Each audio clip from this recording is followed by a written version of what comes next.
కార్యక్రమమును వీక్షిస్తున్న మీ అందరికీ యేసుక్రీస్తు నామమున వందనములు. జీసస్ కేర్స్ మినిస్ట్రీస్ వారి యేసే నా ఆదరణ అను కార్యక్రమునకు స్వాగతము. ఇప్పుడు మా నాన్నగారు పాస్టర్ వై మోహన్ రావు గారు దైవ సందేశం అందించెదరు. ప్రభునందు దేవుని బిడ్డలారా, దేవుని యొక్క వాక్యాన్ని చదువుకోవడానికి దేవుడిచ్చినటువంటి ఈ గొప్ప సదవకాశాన్ని బట్టి దేవునికి ముందుగా కృతజ్ఞతాస్తుతులు చెల్లించుకుంటూ ఉన్నాను. అంతేకాకుండా ప్రతి వారము దేవుని యొక్క వాక్యాన్ని శ్రద్ధతో వీక్షిస్తున్నందుకు మీ అందరికీ కూడా దేవుని తరఫున నా వందనాలు తెలియజేస్తూ ఉన్నాను. First, I am very thankful to God given this great opportunity to share this word of God before you happily in Jesus' name. ప్రభునందు దేవుని బిడ్డలారా, వాక్యాన్ని చదువుకునే ముందు చిన్న ప్రార్థన చేసుకుందాం. అందరూ తలలు వంచి కళ్ళు మూసుకొనవలసిందిగా కోరుచున్నాను. ప్రేమ కలిగిన మా యేసయ్య, కృప కలిగిన మా తండ్రి, మీ పరిశుద్ధమైన పాదములకు స్తుతులు స్తోత్రములు చెల్లించుకుంటున్నాం ప్రభువా. ఇదిగో నా నాయనా, ఈ టీవీ కార్యక్రమం ద్వారా మీ వాక్యాన్ని వినిపించేస్తున్న విధానాన్ని బట్టి మీకు స్తోత్రములు చెల్లించుకుంటున్నాం. ఇదిగో నా ప్రభా, ఈ వాక్యాన్ని మీ ప్రజలు హృదయపూర్వకముగా స్వీకరించి మీ వాక్య ప్రకారంగా జీవించగలిగేటువంటి భాగ్యాన్ని దయచేయండి. సాతానుడు ఏ విధమైనటువంటి గలిబిలి చేయకుండా వారి యొక్క హృదయాలను నిమ్మళింపచేయండి నాయన. ఈ సమయంలో ఎవరైనా వ్యాధిగ్రస్తులు ఉంటే నా ప్రభా, వారి యొక్క గాయములను ముట్టండి, మీరే స్వస్థపరచను నాయన. కుటుంబంలో శాంతి లేనటువంటి వారికి మీ శాంతి సమాధానాన్ని అనుగ్రహించండి. మెట్టుకు మీ యందు భయభక్తులు కలిగేటువంటి జీవితాన్ని ప్రతి ఒక్కరికి ప్రసాదించమని, ఈ చిన్ని మానవులు మీ పరలోక సన్నిధిలో చేరనిమ్మని మా ప్రభువును ప్రియకుమారుడైన యేసునామమున వేడుకుంటున్నాం తండ్రి, ఆమేన్. ప్రభునందు దేవుని బిడ్డలారా, వాక్యాన్ని చదువుకుందాం. దేవుని యొక్క వాక్యము చాలా విలువైనది, చాలా బలము గలది. ఇటువంటి వాక్యాన్ని ప్రతి వారు కూడా దినదినము ఈ వాక్యాన్ని చదువుకోవడం ద్వారా దేవునిలో ఉండేటువంటి శక్తి, దేవునిలో ఉండేటువంటి గొప్పదనము, ఆయన చేసేటువంటి ఆశ్చర్య కార్యాలు ఎన్నో విరివిగా ఉన్నాయో మీరు తెలుసుకుంటూ ఉంటారు. వాక్య భాగాలని శ్రద్ధగా చదివి వాటి ప్రకారముగా జీవించగలిగేటువంటి భాగ్యాన్ని దయచేయమని ప్రభువుని అడగాలి. ప్రభువుని అడిగినటువంటి వారికి ఏ మేలు కుదువ ఉండదు. ఎందుకనంటే ఆయనలో విశ్వాసంతో జీవించేటువంటి వారికి గొప్ప ఆనందము, సంతోషము, ఎంతో దేవునిని తెలుసుకోవాలనేటువంటి ఆశ వారిలో పుట్టుకొస్తుంది. ఎందుకంటే ఈ బైబిల్ గ్రంథంలో ఉండేటువంటి మాటలు ఎంతో మధురమైనవి. అయితే నేను చాలా దుర్మార్గుడను, ఎన్నో హేయమైనటువంటి కార్యాలు ప్రభువుకి విరుద్ధంగా చేశాను. దేవుడు నన్ను క్షమిస్తాడా? ఎంతకాలముగా దేవుని దగ్గరికి నేను రాలేకపోయాను, నా సమయాన్ని అంతటినీ కూడా వ్యర్థం చేసుకున్నాను అనేటువంటి చింత, అనేటువంటి వేదన చాలామందిలో కలగవచ్చు. కానీ ప్రభు అయినటువంటి యేసుక్రీస్తు వారు నీ యందు జాలి చూపవలనని ఆయన కుమారుడిగా స్వీకరించాలని ఆయన ఎంతో ఆశపడుతూ ఉన్నారు. ప్రతి వ్యక్తి మీద కూడా అయితే ఆయన యొక్క కృపలను పోగొట్టుకుంటూ ఆయన ఇచ్చేటువంటి ఆశీర్వాదాలకు దూరంగా పారిపోయి జీవితాలను వ్యర్థంగా పాడు చేసుకునేటువంటి వారు ఈ లోకంలో చాలామంది ఉన్నారు. ప్రభు అయిన యేసుక్రీస్తు వారిని రక్షకుడిగా అంగీకరించటం ఎంతో మేలు.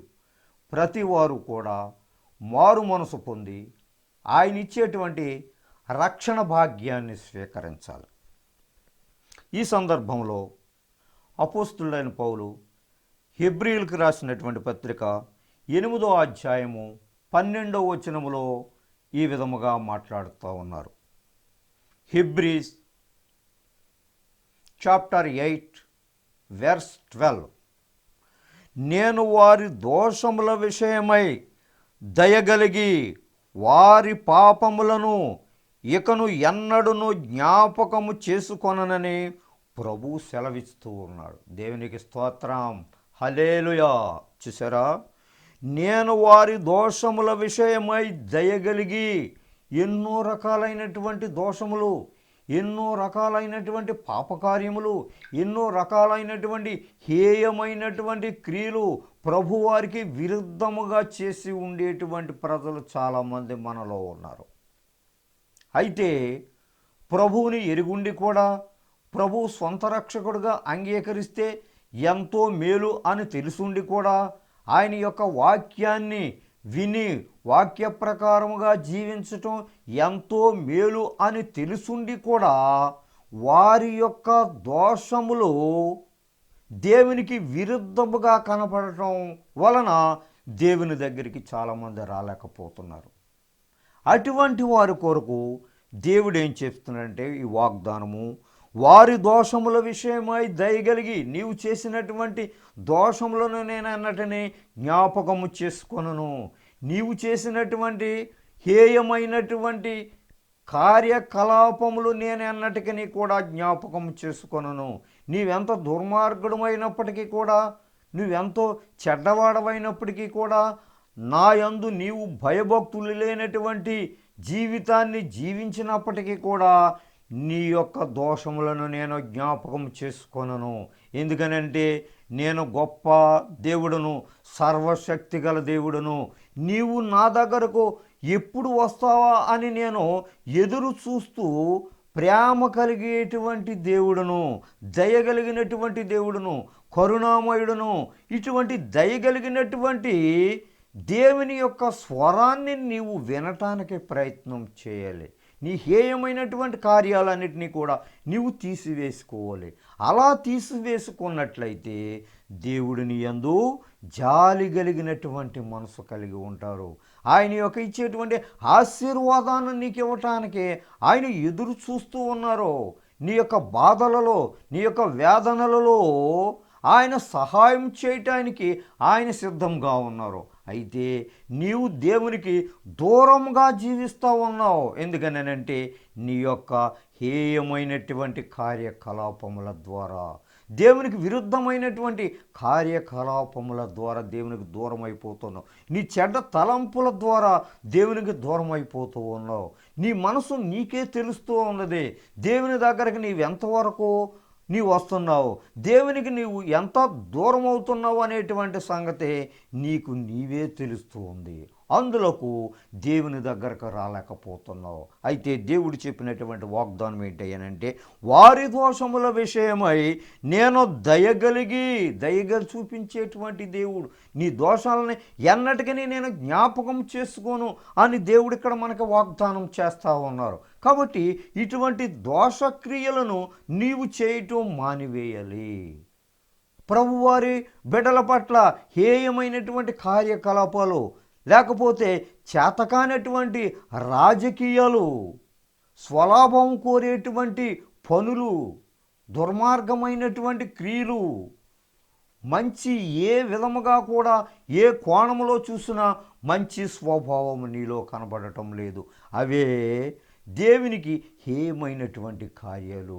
మంచి స్వభావంతో నీవు దేవుని దగ్గరకు వచ్చినట్లయితే, మంచి స్వభావంతో దేవుని సన్నిధిలో నీవు మొరకెట్టుకున్నట్లయితే ఆయన నీ యొక్క పాపములన్నిటినీ కూడా తీసివేయటానికి దయ చూపించేటువంటి దేవుడును అని చెప్తున్నారు. వారి పాపములను ఇకను ఎన్నడను జ్ఞాపకము చేసుకొననని ప్రభువు సెలవిచ్చుచున్నాడు. నీ యొక్క పాపములను ఎప్పటికీ కూడా నేను జ్ఞాపకం చేసుకోను. ఎందుకనంటే నీవు నా కుమారుడువు, నీవు నాకు ఇష్టమైనటువంటి కుమారుడువు, కుమార్తెవు. దేవుడే నీకు ఈ యొక్క వాగ్దానం చేసినప్పుడు దేవుని దగ్గరికి రావటానికి నువ్వెందుకు బాధపడుతున్నావు? నిజమైనటువంటి మనసుతోటి ఆయన్ను ఆరాధించటానికి ఎందుకు నీవు బాధపడుతున్నావు? నీ యొక్క హేయమైనటువంటి క్రియలను మానుకోలేక నువ్వేం చేస్తున్నావంటే దేవుడిని విడిచిపెట్టడానికైనా నీవు సిద్ధపడుతున్నావే తప్ప నీ యొక్క మనసును సరిచేసుకోవటం చేత కావటం లేదు.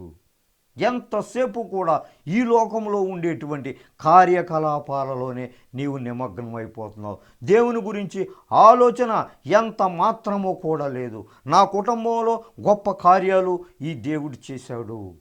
ఉద్యోగం లేనటువంటి పరిస్థితుల్లో ఎన్నో రకాలైనటువంటి ఇబ్బందులు పాలైపోయినప్పుడు దేవుడి చక్కని ఉద్యోగం నాకు ఇచ్చాడనేటువంటి సంగతిని నీవు మర్చిపోయి తిరుగుతూ ఉన్నావు. నీ యొక్క గొప్పల గురించే నువ్వు చెప్పుకుంటున్నావు. ఎప్పుడు కూడా నీ యొక్క స్వార్థం గురించే మాట్లాడుతున్నావు తప్ప నీ నోటి వంట యేసుక్రీస్తు వారు ఈ గొప్ప ఘనకార్యము నా కుటుంబంలో చేశారు, నా పట్ల గొప్ప కార్యాలు చేశారనేటువంటి సాక్ష్యము నీవివ్వలేకపోతున్నావు. కాబట్టి నీవు ఎంత భ్రష్టుడవో నీకు నీవే ఆలోచించుకో. నీ జీవితాన్ని నీవే సరిచేసుకో. దేవునికి నీకు ఉండేటువంటి సాంగత్యం ఎంతవరకు ఉందో దాన్ని బట్టి నీవు ఆలోచించుకో. దేని ద్వారా అనేక రకాలైనటువంటి మేళ్లను పొందావా? దేని ద్వారా అనేక రకాలైనటువంటి ఉపకారాలను పొందావా? పొంది నీవు దేవుని ఏం చేస్తావంటే విస్మరిస్తూ ఉన్నావు, దేవుణ్ణి తిరస్కరిస్తూ ఉన్నావు, దేవుని బిడ్డల్ని తిరస్కరిస్తూ ఉన్నావు, దేవుని బిడ్డల్ని అవమానపరుస్తూ ఉన్నావు. కాబట్టి ఇటువంటి క్రియలలో నీవు ఉన్నప్పటికీ కూడా దేవుడు ఏం చేస్తున్నారో నీ యందు దయగలిగి, వారి దోషముల విషయమై దయగలిగి, నువ్వు తెలిసే చేస్తున్నావో తెలియకే చేస్తున్నావో నీ అంతరంగానికి తెలుసు ఈ విషయాలన్నింటినీ కూడా. అసూయ స్వభావంతో జీవిస్తున్నావు. ఎంతసేపు కూడా రాజకీయమైనటువంటి మాటలతోటే జీవిస్తూ ఉన్నావు. అది చాలా ప్రభువుకి విరుద్ధమైనటువంటి కార్యకలాపములు అని నీవు ఊహించలేకపోతున్నావు. దేవుడిచ్చేటువంటి ఆ శిక్షకైనా నీవు లోనవుతున్నావే తప్ప నీ యొక్క మనసును మార్చుకోలేకపోతున్నావు, మారు మనసు పొందలేకపోతున్నావు, నీ మనసును దేవుని దగ్గరికి తీసుకొని రాలేకపోతున్నావు. ఎందుకనంటే నీవు దుష్టుడవు కనుక, నీవు దుష్టురాలువు కనుక, ఆ స్వభావాలు నీలో ఉన్నాయో లేవో ఈ వాక్యాన్ని వినుచున్న నీవు ఈ క్షణమే పరీక్షించుకొని నీ చెడ్డ తలంపులన్నిటినీ కూడా వదిలిపెట్టుకో. దేవుని యొక్క వాక్యాన్ని సరి అయిన పద్ధతిలో నీవు వినటానికి ప్రయత్నము చే. ఆయనలో మారు మనసు పొందితే నీకు మేలు. ఆయన ఇచ్చేటువంటి రక్షణ భాగ్యాన్ని స్వీకరిస్తే నీకు ఎంతో మేలు. కాబట్టి నీవు చేసినటువంటి పాపములను, నీవు చేసేటువంటి అతిక్రమములను నేను ఎన్నటికీ కూడా జ్ఞాపకము చేసుకొనను అని ప్రభువు సెలవిచ్చుచున్నాడు. అలాగే జ్ఞాపకము చేసుకొననని దేవుడు మనకి ఇచ్చినటువంటి ఈ వాగ్దానము ప్రకారంగా నీవు చేసినటువంటి ఈ హేయమైనటువంటి క్రియల నుంచి ఇక నుంచి అయినా బయటకు రా. దేవుని యొక్క ప్రేమను తెలుసుకో.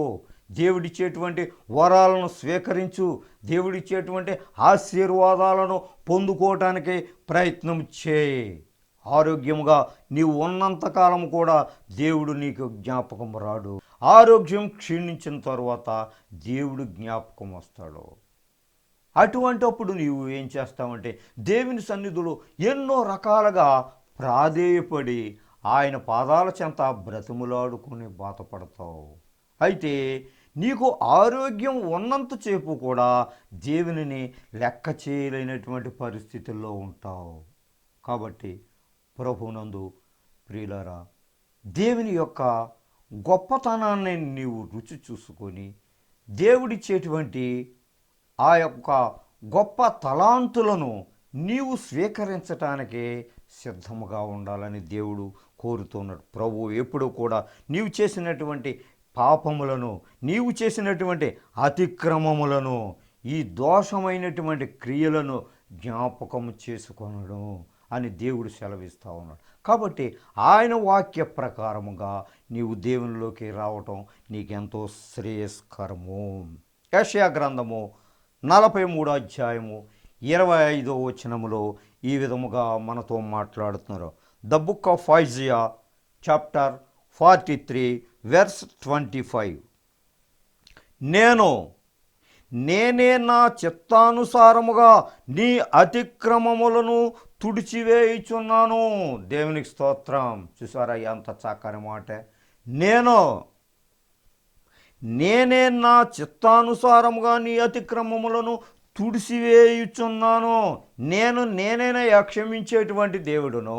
ఈ భూలోకంలో ఎవరు కూడా నిన్ను క్షమించేటువంటి దేవుళ్ళు లేరు. నేనే క్షమించగలిగినటువంటి దేవుడును, రక్షించగలిగినటువంటి దేవుడును. నీ అపాయకరమైనటువంటి పరిస్థితుల్లో, నీ వేదనకరమైనటువంటి పరిస్థితుల్లో, ఇతరులకు చెప్పుకోలేనటువంటి బాధతో నీవు సతమతమవుతున్న పరిస్థితుల్లో ఎవరయ్యా నిన్ను ఆదుకునేవాడంటే నేనే. నా చిత్తానుసారముగా ఆదుకునేటువంటి దేవుడను నేనే. నేను సహాయం చేసేటువంటి దేవుడను నేనే. ఇతరులు ఎవరు కూడా నీకు సహాయం చేయలేరు. ఒక బాధలో ఉన్నావంటే, ఒక వేదనలో ఉన్నావంటే, ఒక శోధనలో ఉండి నీవు నలిగిపోతూ ఉండేటువంటి పరిస్థితుల్లో నీ బంధుమిత్రులు ఎవరు కూడా నీ చెంత నిలవలేనటువంటి పరిస్థితి. నీ బంధువులే నీకు దూరం అయిపోతూ ఉంటారు. ఆ యొక్క పరిస్థితిని చూసి, ఆ దీన పరిస్థితిని చూసి నీ స్నేహితులే దూరం అయిపోతారు. కానీ నిన్ను స్వరక్తం ఇచ్చి కొనినటువంటి ప్రభు అయినటువంటి యేసుక్రీస్తు వారు నిన్ను విడువడు, ఎన్నడూ ఎడబాయడు అనేటువంటి వాగ్దానము నీవు తెలుసుకోవాలి. ఆయనలో విశ్వాసం ఉంచి జీవించాలి నీవు. కాబట్టి హృదయపూర్వకంగా నీవు దేవుని స్వీకరిస్తే ఆయన నీ యందు జాలిపడును. ఆయన ఇచ్చేటువంటి ప్రేమకు నువ్వు లోనవ్వాలి. కానీ ఆయన ఇచ్చేటువంటి ప్రేమకు నువ్వు దూరం అవుతూ ఉన్నావు. నీ అతిక్రమములను తుడిసివేసేటువంటి దేవుడు నాకున్నాడు. ఆయనే ప్రభు అయిన యేసుక్రీస్తు వారు. నాకు గొప్ప రక్షణనిచ్చేటువంటి దేవుడు నాకున్నాడు. ఆయనే ప్రభు అయిన యేసుక్రీస్తు వారు అనేటువంటి సత్యాన్ని క్షణము కూడా నీవు గుర్తెరగాలి. ఆయన యందు భయభక్తులు కలిగేటువంటి జీవితాన్ని నీవు అలవాటు చేసుకోవాలి. నీ యొక్క పర్సనల్ లైఫ్, నీ వ్యక్తిగత జీవితంలో ప్రభు అయినటువంటి యేసుక్రీస్తు వారిని సొంత రక్షకుడిగా స్వీకరించాలి. ఈ హేయమైనటువంటి క్రియలకు దూరముగా ఉండాలి. ఇవన్నీ బైబిల్ గ్రంథంలో చెప్పినటువంటి మాటలు ప్రభు అయిన యేసుక్రీస్తు వారు స్వయముగా నీతో మాట్లాడుతున్నారు. ఈ సమయంలో అది నీవు అర్థం చేసుకొని వాటి ప్రకారంగా జీవించడానికి నీవు ప్రయత్నం చేస్తే నీవు ధన్యుడువు, నీవు ధన్యురాలువు. నేను నీ పాపములను ఇక జ్ఞాపకము చేసుకొనును. దేవునికి స్తోత్రం. ఆయనలో జీవించినట్లయితే, హృదయపూర్వకంగా ఆయన అంగీకరించినట్లయితే నీ యొక్క పాపములను ఎన్నటికీ నేను జ్ఞాపకం చేసుకొనను. అంటే నీవు దేవుని యొక్క కుమారుడవే. దేవుడు ప్రేమించినటువంటి కుమారుడవు, కుమార్తెవు. ఆయనలో నీవు జీవించినట్లయితే, ఆయనకు వ్యతిరేకంగా నీవు జీవించినట్లయితే నీ యొక్క జీవితం అంతా కూడా వ్యర్థమే. నా చిత్తానుసారముగా నీ అతిక్రమములను తుడిచి మన పాపాలను తీసివేసేటువంటి ప్రభు అయినటి యేసుక్రీస్తు వారు ఒకరున్నారు అనేటువంటి సత్యాన్ని నీవు గుర్తెరిగి జీవించు. ప్రతి క్షణము కూడా ఈ వాక్య భాగాలనే నీ మనసులో భద్రము చేసుకోవడానికే ప్రయత్నం చేయి, చదవటం కాదు. వాటిని ఆచరించటం ద్వారా నీకు ఎంతో మేలు. యెషయా గ్రంథము 55వ అధ్యాయము 7వ వచనము. The book of Isaiah chapter 55 verse 7. భక్తిహీనులు తమ మార్గమును విడువవలెను. క్రితంలో ఏ విధమైనటువంటి జీవితాన్ని జీవించవో, క్రితంలో ఏ విధమైనటువంటి పనులను దేవునికి విరుద్ధంగా చేశావో, కాబట్టి అటువంటి పనులను నీవు విడువవలెను. చూసారా, భక్తిహీనులు తమ మార్గమును విడువవలెను, విడిచిపెట్టే పాత హేయమైనటువంటి క్రియలు, ప్రభువుకి విరుద్ధమైనటువంటి పనులను విడిచిపెట్టు. ప్రభుకి వ్యతిరేకముగా చేసినటువంటి ఆ రాజకీయమైనటువంటి పనులు నీవు విడిచిపెట్టు. కుటిలమైనటువంటి పనులను నీవు విడిచిపెట్టు. నీ భయంకరమైనటువంటి రాజకీయము నీ యొక్క దేవుని సన్నిధిలో దేవుడు చూస్తూ ఉన్నాడు అనేటువంటి సంగతిని నీకు తెలుసు. అటువంటి హేయమైనటువంటి క్రియలను విడిచిపెట్టు. Leave your bad behaviours. నీ చెడు తలంపును, చెడు ప్రవర్తన అంతటిని కూడా నీ విడిచిపెట్టు. ప్రభు యొక్క సన్నిధిలో నీవు గోజాడు. నీకు కావలసినటువంటి ఆ యొక్క గిఫ్ట్లన్నీ కూడా ఆయన ఇవ్వటానికి సిద్ధంగా ఉన్నారు. ప్రభు సన్నిధిలో నువ్వు వేడుకో, ప్రభు సన్నిధిలో మొరకెట్టుకో. నిజమైనటువంటి మనసుతో ఆయన నీ చెంతనే నిలబడతారు. కాబట్టి భక్తిహీనులు తమ మార్గమును విడవవలెను, దుష్టులు తమ తలంపులను మానవలను.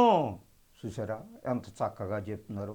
నీవు దేవునికి ఇష్టమైనటువంటి కుమారుడువా, కుమార్తెవా, లేకపోతే సాతానుకు సంబంధించినటువంటి మనుష్యుడువా? నీవు దుష్ట రాజకీయాలు చేసినటువంటి వ్యక్తివైతే సాతానుకు సంబంధించినటువంటి మనిషివే. నీకు ఈ లోకంలో మనుషులు నిన్ను గమనించేస్తున్నారు, కానీ దేవుడు నన్ను గమనిస్తున్నాడు అనేటువంటి సంగతిని నీవు మర్చిపోకూడదు.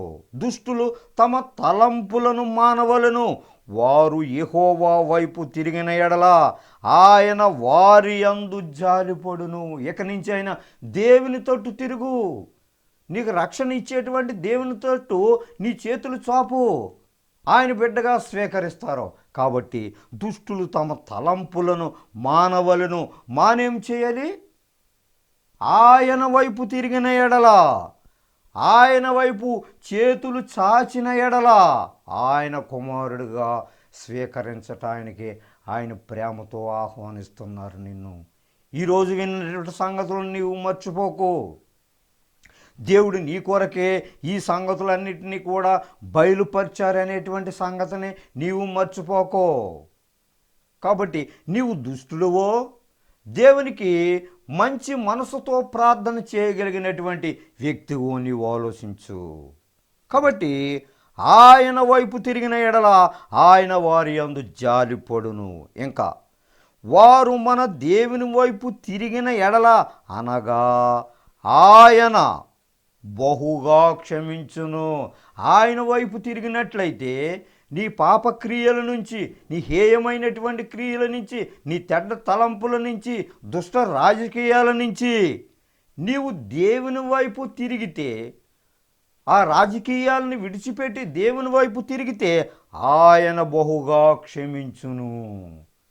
కాబట్టి క్షమాపణ ఇచ్చేటువంటి దేవుని దగ్గర నువ్వు వేడుకుంటాం మంచిదా? క్షమాపణ ఇవ్వలేనటువంటి సాతాను పార్టీలో నువ్వు జాయిన్ అయితే మంచిదా?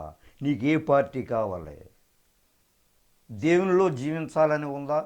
దేవుడిచ్చేటువంటి బహుమానాలను స్వీకరించాలని ఉందా? దేవుడిచ్చేటువంటి ఆరోగ్యాన్ని పొందుకోవాలని ఉందా నీకు? దేవుడిచ్చేటువంటి రక్షణ భాగ్యాన్ని స్వీకరించాలని ఉందా నీకు? అలా కావాలి అని అనుకుంటే ఈ రోజు నుంచి అయినా నీ దుష్ట తలంపులను మానివే, కుటిల రాజకీయాలను తీసివే, దేవునిని పరిపూర్ణముగా ఆరాధించు. ఎక్కడ ఆరాధిస్తున్నావు? నీవు ఆరాధిస్తున్నావో ఆరాధించటలేదో అది నీకు నీ అంతరంగానికి తెలుసు. దేవుని దగ్గర ముఖాముఖిగా మాట్లాడి నీ మనసును సరిచేసుకో. అలా సరిచేసుకున్నట్లయితే దేవుడు నిన్ను బహుగా క్షమించును.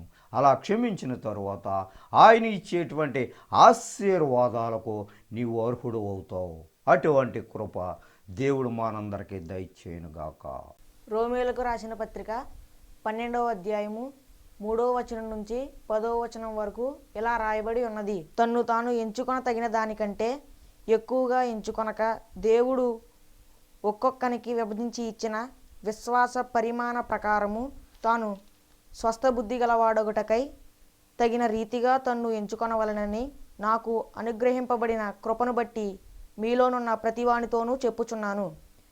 ఒక్క శరీరములో మనకు అనేక అవయవములుండినను ఈ అవయవములన్నింటికీ ఒక్కటే పని ఎలాగూ ఉండదో అలాగే అనేకులమైన మనము క్రీస్తులో ఒక్క శరీరముగా ఉండి ఒకనికొకరము ప్రత్యేకముగా అవయవములమై ఉన్నాము. మనకు అనుగ్రహింపబడిన కృప చొప్పున వేర్వేరు కృపావరములు కలిగిన వారమై ఉన్నాము గనుక ప్రవచన వరమైతే విశ్వాస పరిమాణము చొప్పున ప్రవచింతము, పరిచర్య అయితే పరిచర్యలోను, బోధించువాడైతే బోధించుటలోను, హెచ్చరించువాడైతే హెచ్చరించుటలోను పని కలిగి ఉందుము. పంచిపెట్టువాడు శుద్ధ మనసుతోనూ, పై విచారణ చేయువాడు జాగ్రత్తతోనూ, కరుణించువాడు సంతోషముతోనూ పని జరిగింపవలెను. మీ ప్రేమ నిష్కపటమైనదై ఉండవలెను. చెడ్డదానిని అసహించుకొని మంచిదానిని హత్తుకొని ఉండుడి. చిన్న ప్రార్థన చేసుకుందారా దేవుని బిడ్డలారా, అందరూ కళ్ళు మూసుకొని తల్ల ఉంచవలసిందిగా కూర్చున్నాను. ప్రేమ కలిగిన మా యేసయ్య, కృప కలిగిన తండ్రి, మీ పరిశుద్ధ పాదములకు స్తోత్రాలు చెల్లించుకుంటున్నాం. ఇంతవరకు మీ వాక్యం ద్వారా మీ ప్రియ బిడ్డలతో మాట్లాడారు నాయన. ఎవరైతే మిమ్మల్ని ఇంకా అంగీకరించలేదో నా ప్రభువా, వారి యొక్క హృదయాలు తెరవండి, వారితో మాట్లాడండి నా ప్రభువా. తద్వారా మీరే గొప్ప దేవుడు, సత్యవంతుడు అనేటువంటి సత్యాన్ని గుర్తిరిగి మీ యందు భయభక్తులు కలిగేటువంటి జీవితాన్ని జీవించి మీకు మహిమకరంగా జీవించేటువంటి బిడ్డలుగా తయారు చేయమని, ఈ సమయంలో వ్యాధిగ్రస్తులను ముట్టి వారి యొక్క గాయములను కట్టవలసిందిగాను నా ప్రభువా, వారిని స్వస్థపరచవలసిందిగాను మిమ్మల్ని వేడుకుంటున్నాము నాయన. సహాయం చేయండి, కృప చూపండి. కుటుంబంలో శాంతి లేనటువంటి వారికి మీ శాంతి సమాధానాలతోటి నింపమని ఈ చిన్ని ప్రార్థన పరలోక సన్నిధిలో చేరని మా ప్రభును ప్రియకుమారుడని యేసునామమున వేడుకుంటున్నాము తండ్రి. ఆమేన్. మన తండ్రి అయిన దేవుని ప్రేమ, కుమారుడైన యేసుక్రీస్తు వారి యొక్క కృప, పరిశుద్ధాత్మ యొక్క అన్యోన్య సహవాసము మనకును ఆయన నమ్మిన బిడ్డలకును, ముఖ్యంగా ఈ టీవీ ముందు కూర్చొని మీ వాక్యాన్ని వినిచున్న మీ ప్రియ బిడ్డలపై మీ మెండైన దీవెనలతో నింపుముగాక. Amen. God bless you all. మీ అందరికీ నా వందనములు. దైవ సందేశం విని దీవెనలను పొందారని నమ్ముచున్నాము. సలహాలకు, సందేహాలకు, ప్రార్థనల కొరకు మమ్ములను తప్పక సంప్రదించండి. మా చిరునామా pastor Y Mohan Rao garu, Jesus Cares Ministries, Dommeru post 534351, Kovvur మండలం, West Godavari district, Andhra Pradesh, S India. మా phone number 9652128511. Our email address mohany7@yahoo.com. మా చిరునామా pastor Y Mohan Rao garu, Jesus Cares Ministries, Dommeru post 534351, Kovvur మండలం, పశ్చిమ గోదావరి జిల్లా, ఆంధ్రప్రదేశ్, ఎస్ ఇండియా. మా ఫోన్ నంబర్ 9652128511. మా ఈమెయిల్ అడ్రస్ mohany7@yahoo.com.